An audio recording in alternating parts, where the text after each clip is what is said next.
Hello guys, welcome back to your YouTube channel SK study. और यहाँ पर कल मैंने बताया था फिजिक्स में पास होने का तरीका, बहुत आपने प्यार दिया तो मैंने सोचा यार क्यों ना आज ज्ञान दे दिया जाए केमिस्ट्री में पास होने का तरीका। क्या गुरु जी आप तो बहुत बड़े मदारी हो गए गुरु जी। हाँ, सफेरा और पैर पकड़ के लाते हैं क्या? अरे नहीं यार, ऐसा बहुत बड़ी चीज नहीं है। बस ये है कि हाँ, इतना चौचक ज्ञान दे देंगे भाई साहब कि आपका काम हो जाएंगे। ठीक है ना, कोई दिक्कत नहीं है। चलिए यहाँ पे देखिएगा कि क्लास 12 केमिस्ट्री, जो आपका 12th केमिस्ट्री है ना, पास हो जाओगे। अब पास होने का मतलब ये नहीं गुरुजी ये 70 में हम लेकर आएंगे 70 नंबर, नहीं नहीं। अगर 70 में 70 चाहते हो बिल्कुल मत देखो, 70 में आप आपको 23 प्लस दिलवाएंगे, मात्र 23 प्लस गुरुजी दिलवाएंगे। अरे गुरुजी 23 प्लस कैसे आएगा मैं आपको समझाऊंगा, आप चिंता मत करिएगा। बस जो जो मैं आपको बताऊंगा उसको काम करिएगा, पास हो जाएंगे। अभी आपके पास इतना दिन का टाइम तो है ना, और जो मैं यहाँ पे अप्रोच बताऊंगा उस पर थोड़ा काम करिएगा। साथ ही साथ आपका इतना भी दिमाग नहीं खत्म है कि भाई साहब लास्ट 5 डेज में आप कर ना पाए इसको, बस ये चीज करिएगा। उसके बाद ये 23 प्लस आ जाएगा। बहुत बच्चे क्या होते हैं गुरुजी, फेल हो जाते हैं। मैंने लास्ट 2 मंथ में पढ़ा गुरुजी, अब मैं फेल हो गया। सबसे बड़ी गलती पता है क्या करते हैं? ये आपको चार चार जो गलतियां करते हैं ना, अब पांचवा तो इंपॉर्टेंट है। अगर ये गलती किए तो आपका काम फिर हो जाएगा। तो आपको ये गलती नहीं करनी है जो मैं आपको बताऊंगा। साथ ही साथ अगर ये काम कर लिए ना तो भाई साहब ये पास हो जाओगे। ये आप 23 प्लस ही आएगा, गारंटी के साथ मैं आपको दे रहा हूँ। ठीक है ना। अब गुरुजी देखिएगा, सबसे पहले आपका पेपर कोड रहेगा। ये आपका पेपर कोड है गुरुजी, टाइम है ठीक है 3 घंटे 15 मिनट। लेकिन गुरुजी हमें पास होने का टिप्स बताइए ना, ये क्या आप बता रहे हैं पेपर के बारे में। देखिएगा यहाँ पे क्या है, सबसे पहले बहुविकल्पी है। क्या है? बहुविकल्पी। जब आपको बहुविकल्पी मिले तो आप क्या करिएगा कि मैं आपको बोला था ना, बहुविकल्पी में हमेशा आपको तुक्का लगाना है। क्या लगाना है? तुक्का लगाना है। लेकिन हर एक बहुविकल्पी को आपको एज टू एज लिख देना है, जैसे यहाँ पे है इस हिसाब से पूरा पूरा लिख देना है। लिखने के बाद आपको तुक्का लगाना है, क्योंकि तुक्के के जो क्वेश्चन होते हैं, अगर आपका 5 है ऑब्जेक्टिव तो 5 में से आपका 2 प्लस ही सही रहेगा। 2 प्लस, कभी भी 5 में 5 गलत नहीं होगा। एक चीज हमेशा याद रखिएगा, जब भी ऑब्जेक्टिव आपको मिल जाए तो आप तुक्का लगाएंगे तो 5 में से 2 प्लस आपका ही आ ही जाएगा। अब एक चीज और कि अगर आपको पास होना है तो आप कॉपी को ज्यादा से ज्यादा भरिए।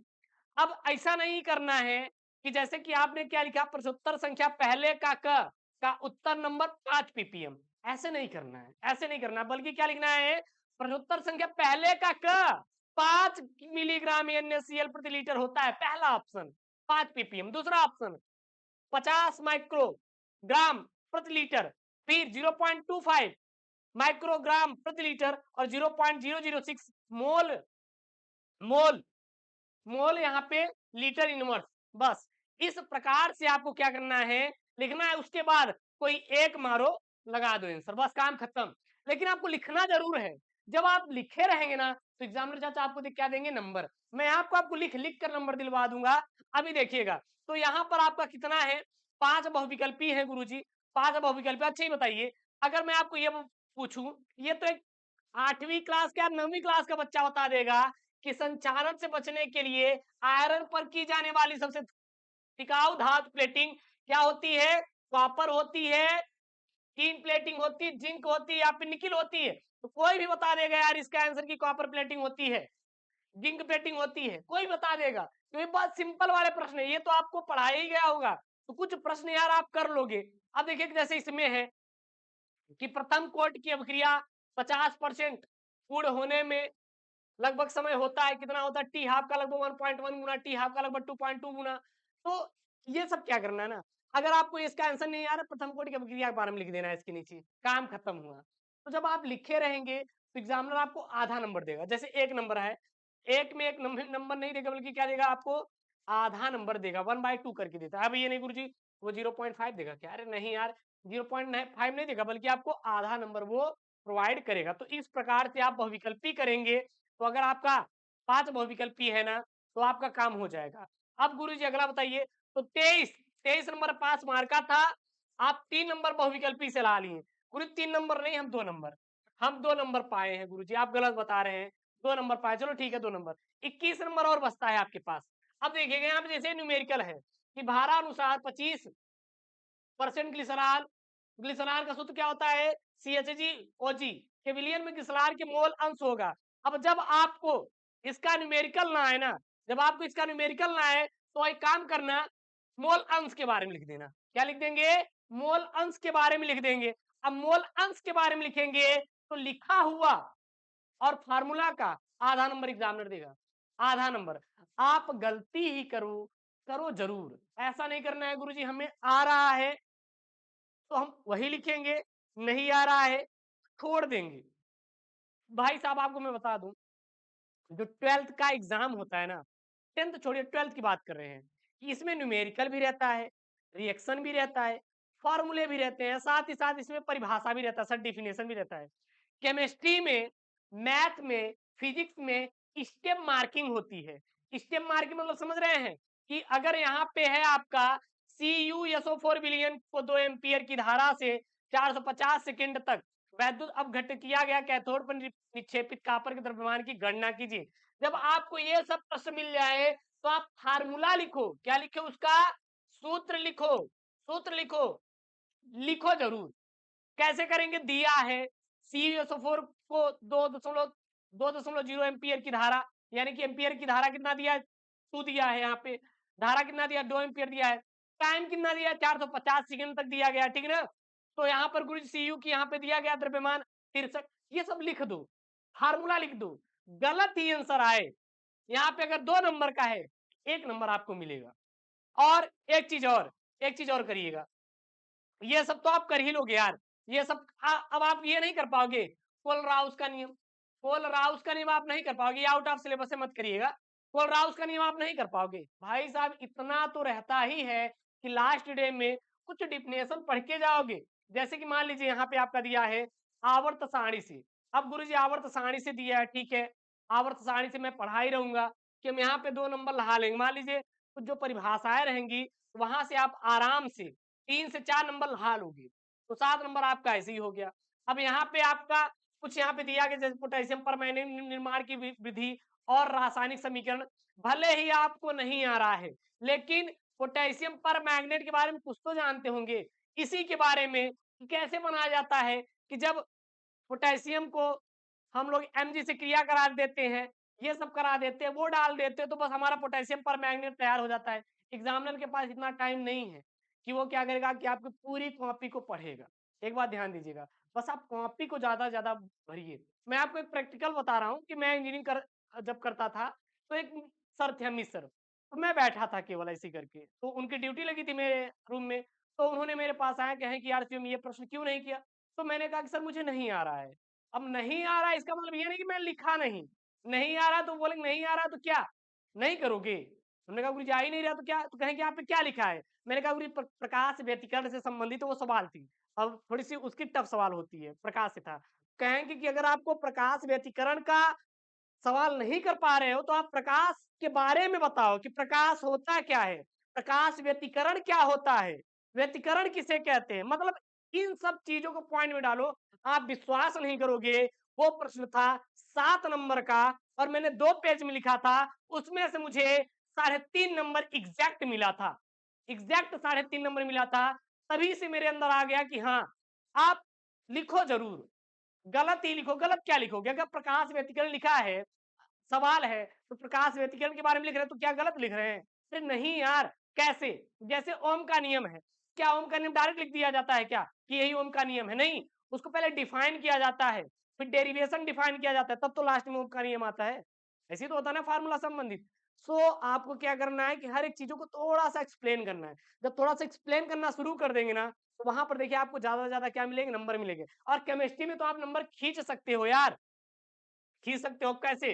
एक चीज और है, जैसे कि यहाँ पे आपका है, यहाँ पे कि फिनॉल है, फिनॉल जब भी आप लिखिए तो आप एक चीज और लिख दीजिए कि यहाँ पर आपको रासायनिक समीकरण जरूर लिखिए। क्या लिखिए? रासायनिक, रासायनिक समीकरण आप जरूर लिखिए। जितना से ज्यादा आप रासायनिक समीकरण लिखेंगे उतना से ज्यादा आप नंबर खींचेंगे। अगर कोई भी आपको डिफिनेशन दिखाई दे, भाई साहब रासायनिक समीकरण जरूर उसमें डाल देना है। रासायनिक समीकरण जैसे ही डालेंगे, नंबर ऑफ मार्क्स, यानी जो आपको मार्क्स ऑफ है वो मतलब हाई करेगा, हाई। हाई मतलब बहुत ही तेज साथ उठेगा, क्योंकि एग्जामिनर ना आपको देता है नंबर, किस पर देता है गुरुजी? केमिकल रिएक्शन पर नंबर देता है। तो आप ज्यादा ज्यादा केमिस्ट्री में केमिकल रिएक्शन डालो, गलत डालो लेकिन लिखो जरूर, मतलब आपको लिखना है केवल प्रयास करके। अब इतना भी नहीं कमजोर है यार, इतना भी आपका नहीं है कि आप एग्जाम से पहले पढ़ के नहीं जाएंगे। गुरुजी पढ़ना क्या है, पढ़ना क्या है, मैं जितना भी आपको यहाँ पे टिप्स बता रहा हूँ हर एक चीज को फॉलो कर लो यार। पढ़ना क्या है गुरुजी, देखिएगा जैसे ये है आपका, ये सब आपको पढ़ के जाना है कि केवल रासायनिक समीकरण लिखिए, ये सब आप थोड़ा रट लो, ज्यादा नहीं, आप 30 रट लो, 30 30 मतलब एक दिन का काम है, एक एक दिन का यार, ज्यादा नहीं है। जैसे यहाँ पे है फि, फिनॉल की कोल्बो अभिक्रिया। अब कोल्बो अभिक्रिया तो पेपरवा में आता है, चाहे अलग से आ जाए चाहे इसमें आ जाए, समीकरण देना है। विलियम संश्लेषण, ये सब आपको क्या करना है, निर्जल अभिक्रिया, ये सब सिंपल है, आप इसको रट डालो, अभी आपके पास टाइम है। और क्या होता है जब ये सब आप टॉपिक पढ़ लिए, तो क्या होता है जब केवल रासायनिक समीकरण दीजिए, इस पर ही आधारित 20 नंबर का आपको मिलेगा, कितने नंबर का मिलेगा, 20 नंबर का। काटे पीटे अगर आप करेंगे तब भी आपका 15 मार्क्स आपको एकदम गारंटी के साथ मिल जाएगा, 15 मार्क्स। देखिए जैसे यहाँ पे, तो ये सब आपके पॉइंट वाले चीजें हैं यार, ये सब आपको तैयार करना है, शुरू का तैयार करो चाहे ना करो, लेकिन केवल रासायनिक समीकरण दीजिए, क्या होता है जब, ठीक है ना, या फिर दे देगा कि अभिक्रिया को पूर्ण कीजिए, तो ये सब 5 नंबर वाले हैं। जैसे यहाँ पे है एथेन की कास्टिक सोडा के साथ जब गर्म करते हैं, प्रोपेनॉन को क्लोरोफॉर्म के साथ अभिक्रिया होती है, प्रोपेनॉन को सोडियम हाइपोक्लोराइड के साथ गर्म करते हैं, फेनिल मेथिल कीटोन 2 को जब 4 डाइनाइट्रोफेनिल हाइड्रोजीन के साथ गर्म करते हैं, बेंजोल्डिहाइड को सांद्र NaOH के साथ गर्म करते हैं, तो क्या होता है जब, तो ये सब क्या करना है आपको, मेंटेन करना है। जितना ये मेंटेन रहेगा, जितना ये आपको याद रहेगा, उतना ज्यादा नंबर खींचेंगे। मतलब साल भर कुछ मत पढ़ो, बिना पढ़ के भी आप लास्ट में 4 से 5 टिप्स अप्लाई करके आप पास हो सकते हो। जब पास ही होना है ना तो पास हो जाओगे। अगर आपके अंदर ये है कि मुझे पास होना है गुरुजी, पास हो जाओगे। अगर आपके अंदर ये है कि पास हो जाएंगे, पास हो जाएंगे, जब कॉपी लिखोगे ही नहीं यार, पास किधर से हो जाओगे आप बताओ। मैं कह रहा हूं कि आप जब कुछ खाओगे ही नहीं, भूख लगी है, भूख लगी है, अब आपको खाना है पचमेल, भाई साहब खा लो दाल चावल ना, दाल चावल ही खा लो, पेट तो भरेगा ना। क्या जरूरत है आपको जाके वहां पे पचमेल खाने की, भाई क्या जरूरत है दोपहर में, अरे नहीं यार खाना, बस हमारा दाल चावल में काम चल जा रहा है, तो मुझे क्या जरूरत है वहां पे जाके खाने की। तो बस वही है, जब आपको क्वेश्चन नहीं आ रहा है तो आप उसके बारे में लिखिए तो सही, लिखेंगे तो एग्जामिनर आपको नंबर देगा। हर एक क्वेश्चन अटेम्प्ट करके आना, बस एक ही कसम खा लो, गलत ही लिखेंगे, लिखेंगे जरूर। जिस दिन आपकी ये अंदर धारणा आ गई गलत ही लिखेंगे, लिखेंगे जरूर, कोई भी आपको फेल होने से रोक नहीं सकता, ठीक है ना। अगर आपके अंदर ये है कि नहीं लिखेंगे तो फेल हो जाओगे। अगर जिस दिन ये आ गई कि हम पूरा करके आएंगे भाई, पूरा पूरा एक तरफ से छोड़ेंगे नहीं, तो आप पास हो जाओगे, गारंटी मैं दे रहा हूँ, पास हो जाओगे, ठीक है ना। अगर ये है कि गुरुजी हम छोड़ देंगे, नहीं करेंगे, हमें नहीं आ रहा है, तो आप फेल हो जाओगे। आपको आते हुए भी अगर छोड़ दे रहे हैं तो आप फेल हो जाओगे, गलत ही लिखोगे। अब गलत है क्या, मैं फिर आपसे वही पूछ रहा हूँ कि गलत है क्या। प्रोपेनेन की क्लोरोफॉर्म से अभिक्रिया है, प्रोपेनेन और क्लोरोफॉर्म का सूत्र ही अप्लाई कर दोगे कुछ लगा के, तो क्या गलत है? मैंने क्लोरोफॉर्म के बारे में लिखा कि नहीं लिखा, भले ही मुझे रिएक्शन नहीं आ रहा है, तो गलत इसमें क्या है? नहीं आ रहा है तो लिखो भाई साहब, आ रहा है तो मेहनत करो जम की। इसका वीडियो का उद्देश्य ये नहीं गुरुजी, नहीं गुरुजी बस ऐसे ही चले गए, नहीं यार, नहीं आ रहा है तो भाई साहब ये अप्लाई करना, आ रहा है तो वेल एंड गुड, और आप अच्छा मार्क्स पाओगे। जहां पे आपको 50 नंबर चाहिए वहां पे आपको 65 मिलेगा, 15 नंबर आपका ऐसे प्लस हो जाएगा, क्योंकि आप सारे प्रश्न करके आओगे भाई साहब, 15 ऐसे प्लस हो जाएगा। तो फ्री का ले जा सकते हो, बस एक काम करके लिख के सारे क्वेश्चन को क्या करना है, अटेम्प्ट करना है, बस यही यही दिमाग में डाल लो, उस दिन देखो पास हो जाओगे यार, कोई भी रोक नहीं सकता आपको पास होने से। एग्जाम में चाचा खुद पास करेगा, क्या करे, पास कर दो इनको, देखिए कैसे प्राप्त कर लेंगे। ये सब इंपॉर्टेंट टॉपिक है, रट डालो, घोल के पी लो गुरुजी, हम घोल के पी लेंगे गुरुजी। क्या होता है जब, देखिए वही है, क्या होता है जब, फिर यहाँ पे देखिए कैसे प्राप्त करेंगे। भाई साहब आपके छपने वाले प्रश्न एकदम अथवा में 5 नंबर के, और देखोगे तो यहाँ पे फिर बस यही देखो, यही 5 नंबर की, तो 2 नंबर के चक्कर में क्यों भाग रहे हो भाई, 5 नंबर के चक्कर में भागो ना, जहां से ज्यादा ज्यादा आपके क्वेश्चन बनेंगे, ज्यादा ज्यादा आपके प्रश्न फंसेंगे, वही गुरुजी हम पढ़ेंगे। इस ट्रिक को अगर अप्लाई कर दिए, गारंटी दे रहा हूं कि जो आपका 4 7 मार्च को, सॉरी 7 मार्च को पेपर है केमिस्ट्री का ना, पास हो जाओगे, ले लो मुझसे गारंटी, लिख के दे रहा हूं, आप पास होकर आओगे। लेकिन आपको ये करना है जो मैं यहाँ पे आपको बता रहा हूँ, ये आपको दिमाग में एकदम बैठा लेना गुरुजी, हम ये ट्रिक अप्लाई करेंगे कुछ भी हो जाए, हम ये ट्रिक अप्लाई करेंगे, पास होकर आओगे, ये मेरी गारंटी है। चैनल को सब्सक्राइब करो यार, लास्ट डे बचा हुआ है, किसका वेट कर रहे हो, चैनल को सब्सक्राइब करो, वीडियो को ज्यादा से ज्यादा आपको क्या करना है, शेयर करना है, दबा कर शेयर करना है गुरुजी, कुछ भी हो जाए गुरु दबा कर शेयर करेंगे। मिलते हैं नेक्स्ट वीडियो में दोस्तों, thank you, Jai Hind, take care, bye bye.